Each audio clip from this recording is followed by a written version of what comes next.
to this live. Today, guys, we're going to be jumping into a very exciting and impactful live for you guys. First and foremost, wherever you are tuning in from, wherever you are joining us from, feel free to take a moment and let us know in the chat. Let us literally know where you are tuning in from in the world. Are you in the UK? Are you in the US of A? Are you in Australasia? Are you in Asia? Wherever you're joining us from, wherever you are meeting us from in this live session, literally let us know in the chat. Throw the comment in the chat, whatever platform you're on, and let us know where you are tuning in from. Because in today's live, we're going to be talking about the compound effect, and specifically how the compound effect can, for many people, end up being your worst nightmare. One of the interesting things is Albert Einstein said that the compound interest is literally the eighth wonder of the world. For those of you who are like me, interested in maths, interested in numbers, when you hear that statement, I actually even wonder what it makes you think. If compound interest is the eighth wonder of the world,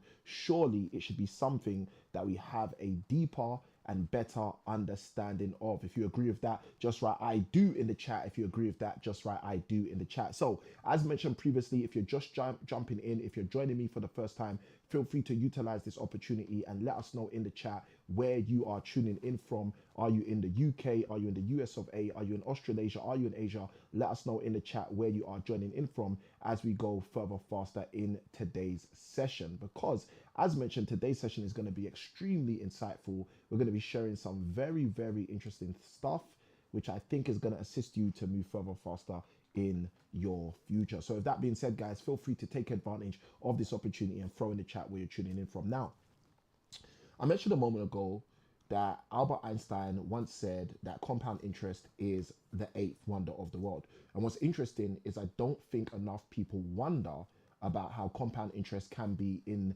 their favor, working in their favor, or working against them. So here's a few questions to get us kind of locked into today's session, so you guys can start to think about it for yourself and start to ask yourself whether you are assuming or assessing or even analyzing compound interest the way it should be analyzed. So the first question is, have you ever been in a predicament where you feel like you're working as hard as possible, you're looking for those big wins, but for some reason those big wins are just not coming in?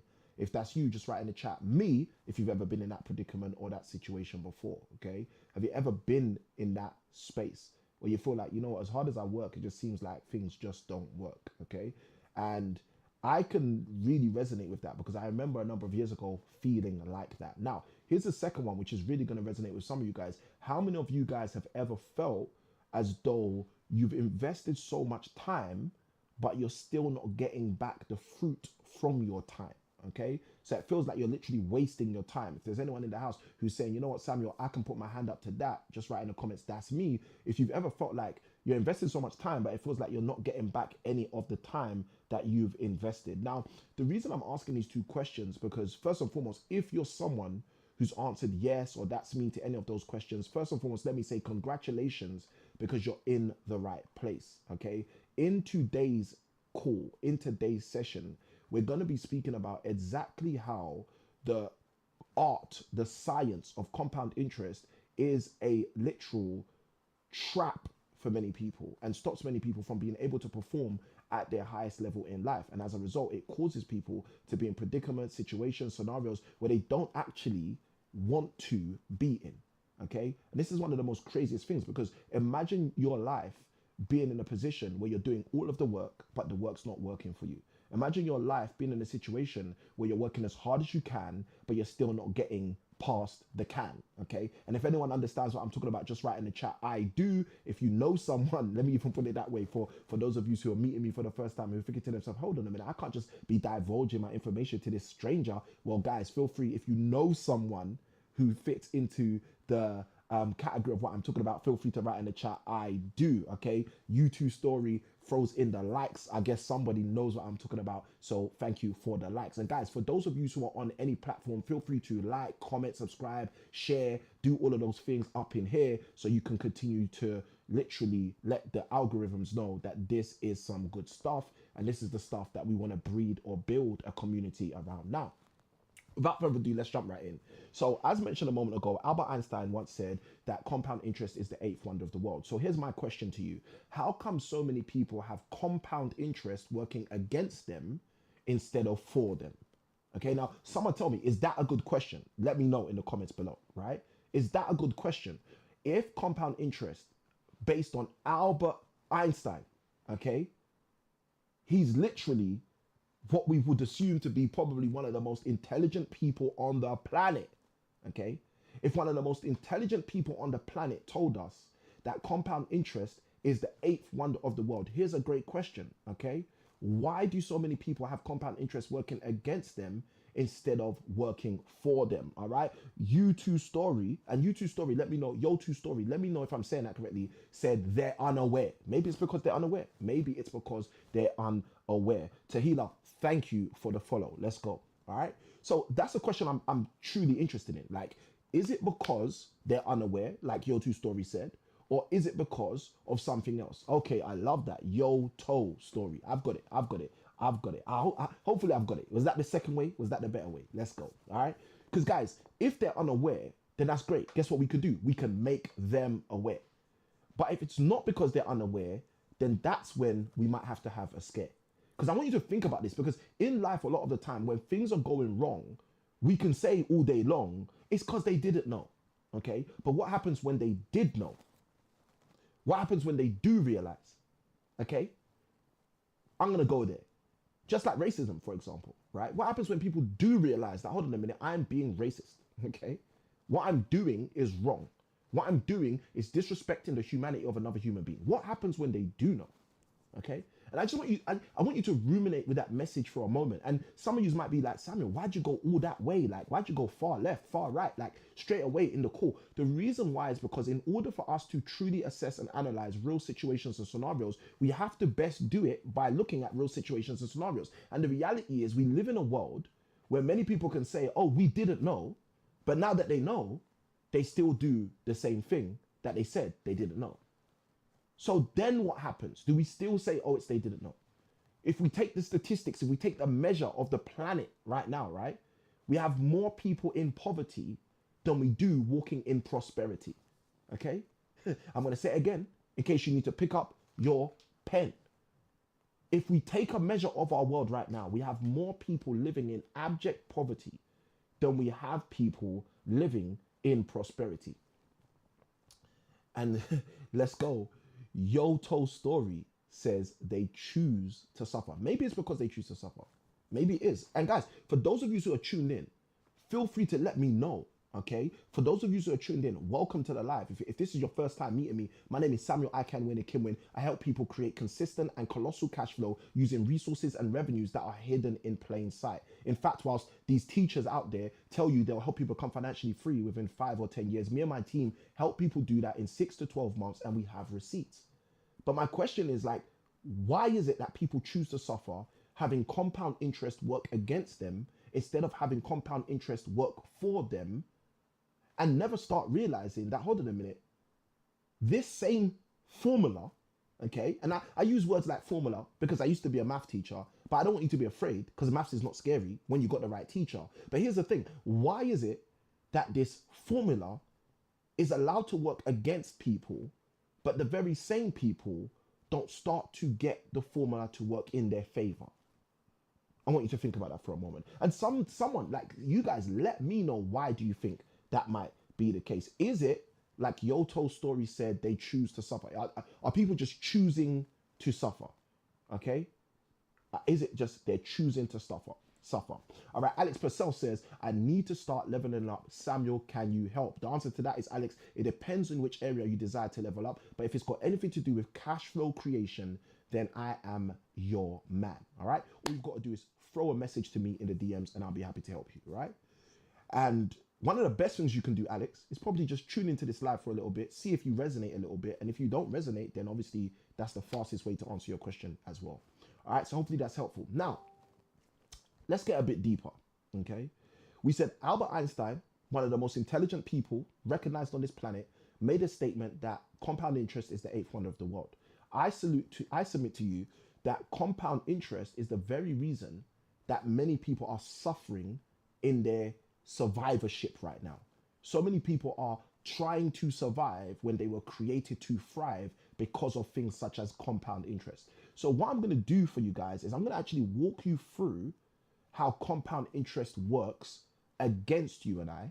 And then I'm going to show you how we can use compound interest to work for you and I. If that sounds like a good idea, someone write in the chat, good. All right. If that sounds like a good idea, someone write in the chat, good. All right. And guys, as you guys know, in our lives, there's no trolls. So if you're going to be trolling, you might as well keep scrolling. Let's go. All right. Let's go. All right. Magodny says, good. All right. We're in the right place. We're in the right place. We're in the right place. Now, I'm going to throw this comment up quickly by Yoto Story before we go deeper. Yoto Story says, good. All right. The goods are flowing in the chat. Right. Sounds like a universal law at work if compound interest works both ways. Okay. So this is good. So Yoto Story has already started to allude to the fact of the matter. Okay. And many of you guys may not know this. So maybe I got to take it down a notch and just explain this. Guys, all universal laws work both ways. Why? Because there's a universal law called the law of polarity, which states for every action, there's an equal and opposite reaction. So if we have something like the law of inertia, which states an object at rest will remain at rest until it's acted upon by an outside force, we can also see the converse of that being true, which states the law of the law of momentum, which states that an object in motion will remain in motion until or unless it's acted upon from an outside force. Okay. And apologies for my slip up of words there, guys. As you can see, my brain is thinking faster than my mouth is speaking. Let's go. All right. Syntosis throws in the like. Thank you, Syntosis, for liking the live. We appreciate you. We've got Ketia who throws in the like. Thank you, the like. Thank you for throwing in the likes. We appreciate you too. All right. And guys, whatever platform you're on, you know what to do, guys. If you're not subscribed, get subscribed. If you haven't liked, you know what to like. If you haven't hit share, you know how to share and get this content right out there. Okay. Because there's more people who we would love to have in our community, just like you, in order for us to assist them also to get through. Now, with that being said, let's go deeper into this live. So first thing I said I'm going to do, guys, is share with you how compound interest tends to work against human beings. Okay. And that's the first and foremost point of call, because if we don't understand how this works against us, guess what's going to happen? We're going to be doing a whole bunch of stuff that doesn't favor us. Okay. We're going to be doing a whole bunch of stuff that doesn't favor us. Now, let me ask you this, guys. Should we start? Let's do that. Should we start with how it works against us? Let's go into that. Should we start with how it works against us? If it's a yes, throw yes in the chat. If it's a yes, throw yes in the chat, right? Because if we see how it works against us, guess what we're going to recognize? We're going to recognize this is already happening to us. And when we recognize it's already happening to us, that's going to put us in the best position in order for us to start making moves and making changes. Okay, so throw your yeses in the chat if you'd like us to start with how it works against us, or throw your no's in the chat if you'd like us to start with how it doesn't work against us, how it works for us. All right, so we've got yeses coming through already, or we've got a yes coming through already. All right, cool. It's popping off. Let's jump into the yes. All right, let's do that. Now, first thing we're going to do is we're going to see exactly how it works against us. Hope you guys are ready. Fasten your seatbelt, buckle your seatbelt. Let's go. Okay. So I'm going to start by illustrating a simple diagram. Okay.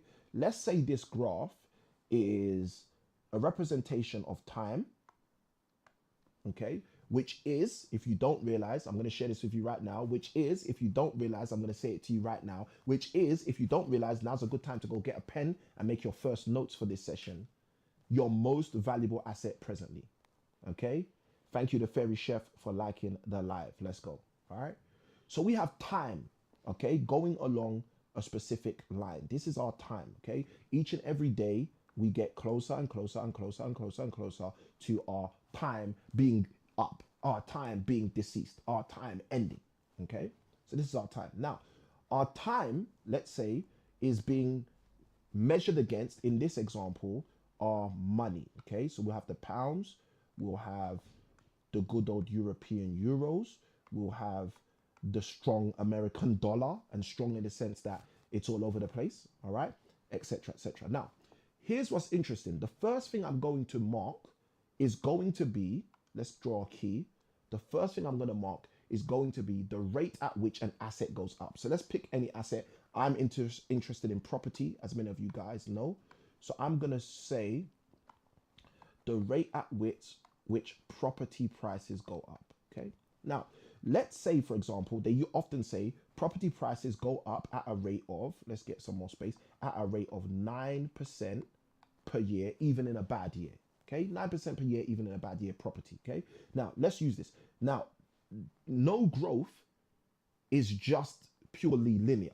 Anyone who's done any kind of study will know no real growth is purely linear. Why? Because God never created anything to be purely linear, right? Real growth actually works on some kind of a curvature. Okay, so the reason I'm drawing some staggered lines is not because I want to look interesting. I'm just drawing staggered lines because true growth is always staggered in nature, right? So watch this, right? So let's say the growth of property prices is at a 9% increase, okay? So let's say property prices are going like that, okay? If everybody's with me so far, as long as I haven't explained anything too complicated, just write in the comments, I am. Let me make sure that I'm with everybody right now, because I don't want to share anything that is past where we are understanding, so that we can make sure we all have a deep understanding by the time we get to a lot of these points. All right, so someone just throw in the chat the words I am, so I know you guys are with me. Okay, I see Yo Till Story who throws in the chat I am. All right, this is good. All right, so you guys are with me. Okay, so the first thing I want you to understand, guys, is we have growth, and growth is articulating in a specific particular way. Okay, in a specific particular way, growth is occurring. Okay, and in the case we're talking about the growth of an asset. So let's say the price of properties. Now, why is this important? I'm going to give you two reasons why this is important. Now, I want you to follow me with this. One reason why, let's use property. One reason why property growth is important is because everybody wants to live in a home. Okay. Now, I'm going to be nice to you. You might want a bigger home than you've got. You might want a better home than you've got. You might want a more bodacious home than you've got. But nonetheless, everybody wants to live in a home. If that's true, someone write in the chat the words true. The fairy chef says, I am. I see you in the chat. Let's go. All right. So someone throw in the chat the word true if it's true that everybody wants to live in a home. Even if you want to live in a better home, even if you want to live in a bigger home, even if you want a more bodacious home, everybody wants to live in a home. If that's true, someone write in the chat the word true. Now, that's the first reason why it's interesting to look at the growth rate of property. Why? Because if property prices grow at a rate that is far superior than the next thing we're going to look at, then that creates a challenge for you, for I, for any human being to get a home. And everybody wants to live in a home. Okay? So this is why this is important. First factor, everybody wants to live in a home. Second factor, which is super crucial, super important. Okay? Not only does everybody want to live in a home, which is why it's important to understand the rate at which property prices go up, or for example, okay, that's just one asset class. There's other asset classes we could study, but this is one to take heed to, or to find of interest, okay? So that's one thing. Now, let's go further. The second reason why property prices are important is not only because everybody wants to live in a home, but because for most people, statistically, this ends up being their most, if you use this word in your vocabulary, expensive. If you don't use this word in your vocabulary, then you could say costly, and the word is asset. Okay? For most human beings in their lifetime, their most expensive asset, for most human beings in their lifetime, their most costly asset, for most human beings in their lifetime, the most wealth, the most money, the most resources they will ever deploy will go on a property. If that's correct, someone write in the chat, true. Let me know if it's true.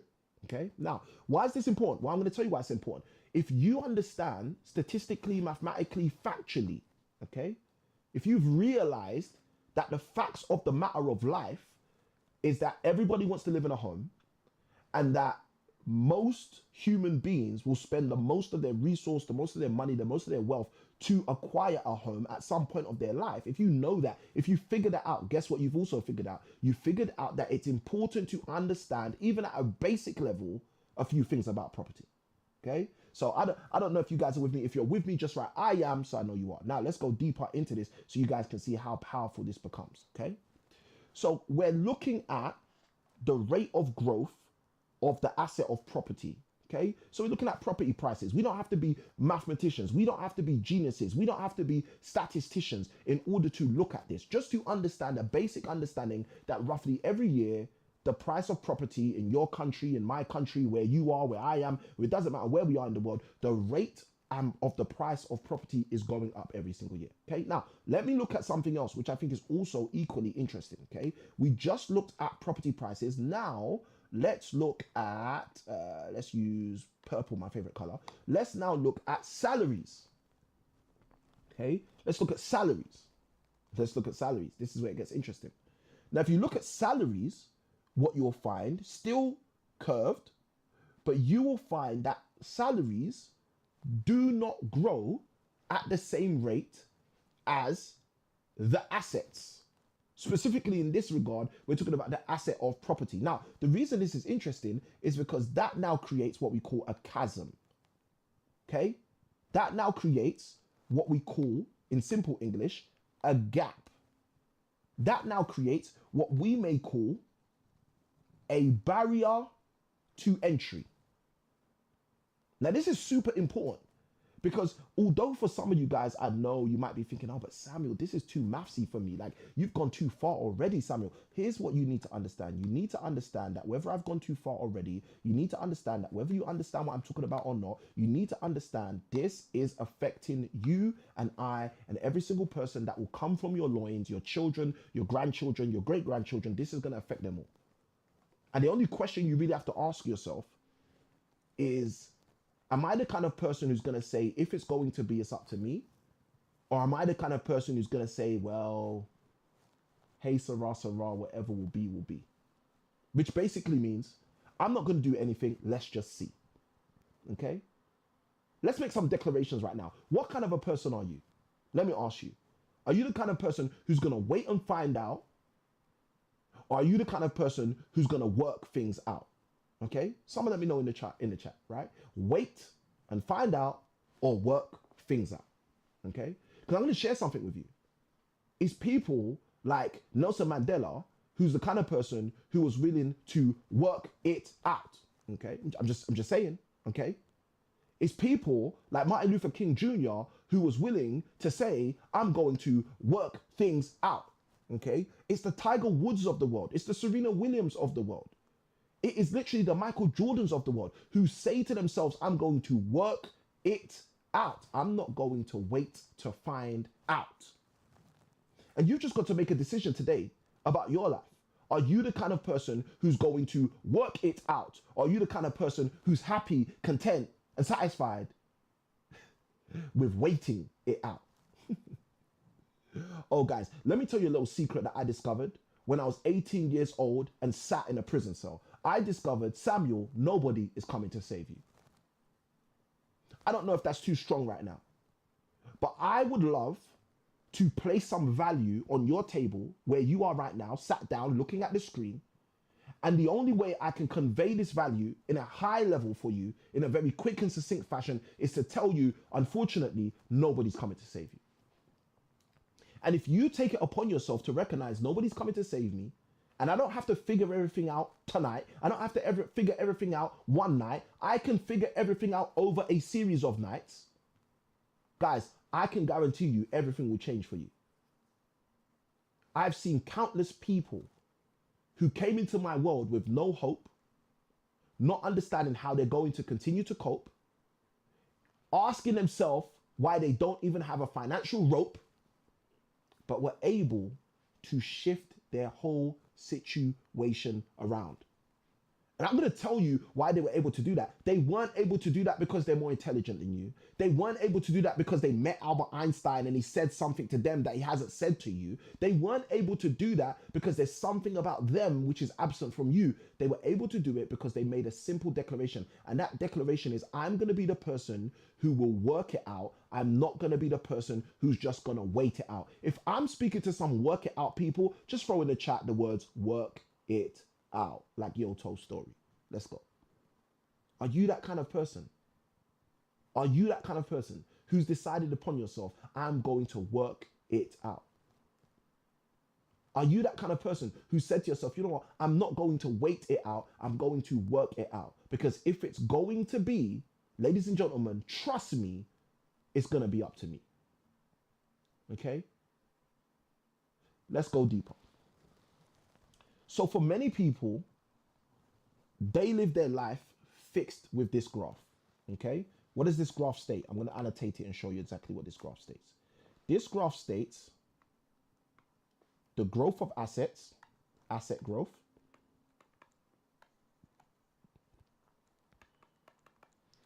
and I don't even want to use the word growth because I think I'd be cheating saying the word growth because it's not really growth, right? But also, let's just call it salary or income. Let's call it growth. It's not growth, but let's call it growth. It's going up. Let's be nice. It's going up. So this is what most people are dealing with. Most people are dealing with the equation of asset growth versus their income growth. Asset growth versus their income growth. Now, let me just say this. This is how compound interest eats you. This compound interest eats. This is how compound interest people apart. This is how compound interest is stopping people from even being able to start. This is how. Okay? It's super simple, but this is how. Let's go. Let's see what's happening here. It looks like we are having some technical ins and outs. But let's see if we're going to still be up and running without a doubt. Okay. I don't know if we crashed. Guys, you guys in the chat, let me know. Are we still live? Are we still live? Let me know if we're still live. Let me know if we're still coming live and direct to you guys, or if we've had a major malfunction or a mini malfunction. Okay, all right, cool. Yoto Story, thank you ever so much. That's super helpful. Yoto Story says we are still live. All right, this is super good. All right, cool. So let's keep going. I'm going to keep going. My tech is telling me, Samuel, we are having a malfunction, but I'm going to keep pushing because I'm here for you guys. I'm not here for the computer. Let's go. All right. So this is what makes the difference with most people. Most people are in this battle that I've just described to you, and it's a battle between